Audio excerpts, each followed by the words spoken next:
Hi everyone, Fritz here. In this video, we're going to go over the first few mods that you should do for your BMW.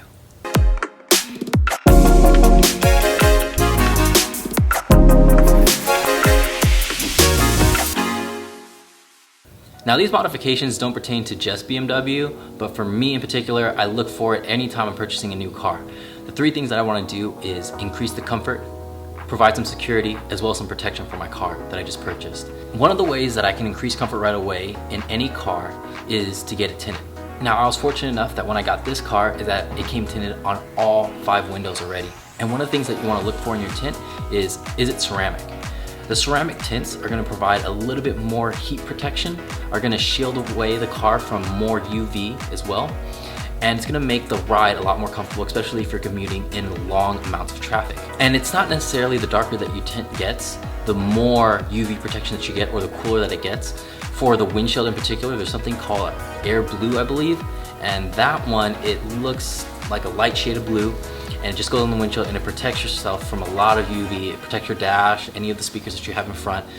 That provides a lot of protection, and it's more or less a clear film.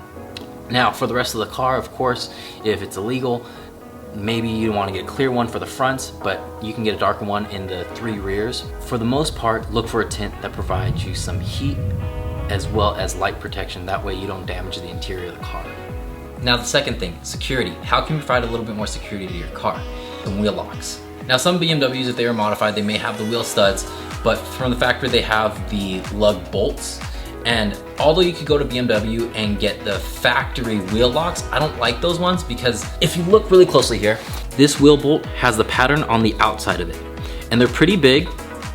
And if you can see there, the gauges in the actual lock itself are pretty big as well. It's more likely that it won't break or bend or strip. One of the issues that some people have with the factory BMW wheel locks is that the inner diameter, that's where all the locking mechanism takes place. And they're very, very small, and the metal is pretty soft. So if it's super hot outside, there is a chance that you could strip the wheel lock. So I just prefer to go with these ones myself. And it's also very easy to install. It doesn't really matter which one. All you do is just take your lug wrench, pick one of the bolts, and take it out.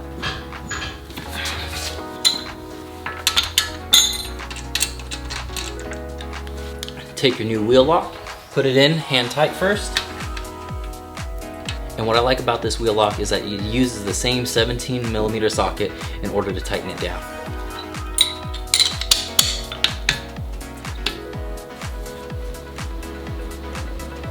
Now go ahead and do that for the other 3 remaining wheels. Now once you have your wheel locks in place, make sure that you're always keeping one of the locks in your car at all times in case you ever need to change out a flat. Or if you take it to the tire shop or whatever, you have it there and they can use it. Another useful tool if you don't have wheel studs and you're using the bolts is that you're gonna want a wheel hanger. This cost me about like $5. It makes getting the wheel on a whole lot easier because it holds it in place while you just align the next lug to put in. And super simple. When the wheels are off, just insert it into the top, put the wheel on, hold it in place, and then secure it with the other bolts. Take it out, and then put in the last lug. That's it. So, super convenient tool if you don't have wheel studs. Now for the last thing. We have the car more comfortable, we have the car a little bit more secure. How can we protect it going forward? Just buy floor mats. I like to go with the Oem floor mat just because I know for sure that they're gonna fit. And the cool thing is that they even include the hardware for the Velcro and the carpet. That way it stays in place and doesn't move around. Now, I used to have an M3, and for that one, I kind of cut and paste, let's say, floor mats, and it worked. The problem is that it moved around a little bit, it didn't look as nice, and so this time around, I decided to spend a little extra money, buy the floor mats that were meant for the car. It's gonna stay in place, it's gonna look nice, and it's gonna protect the carpet in the long run.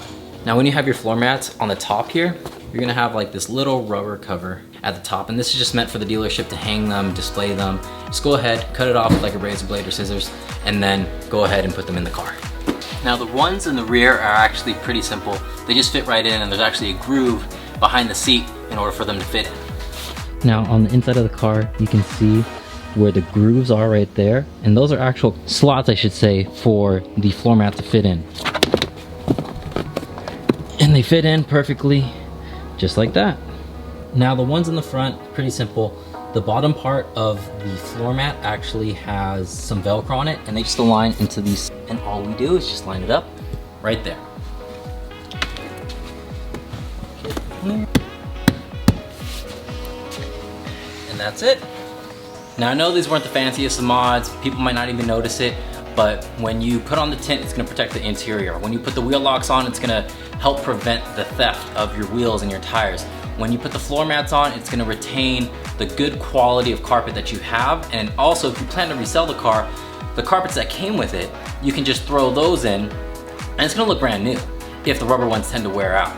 So all these things, again, they're not super flashy, but again, it's meant to protect your car and give it that longevity that it deserves. So I hope you enjoyed this video. Please subscribe and like the video as well, and I'll see you in the next one.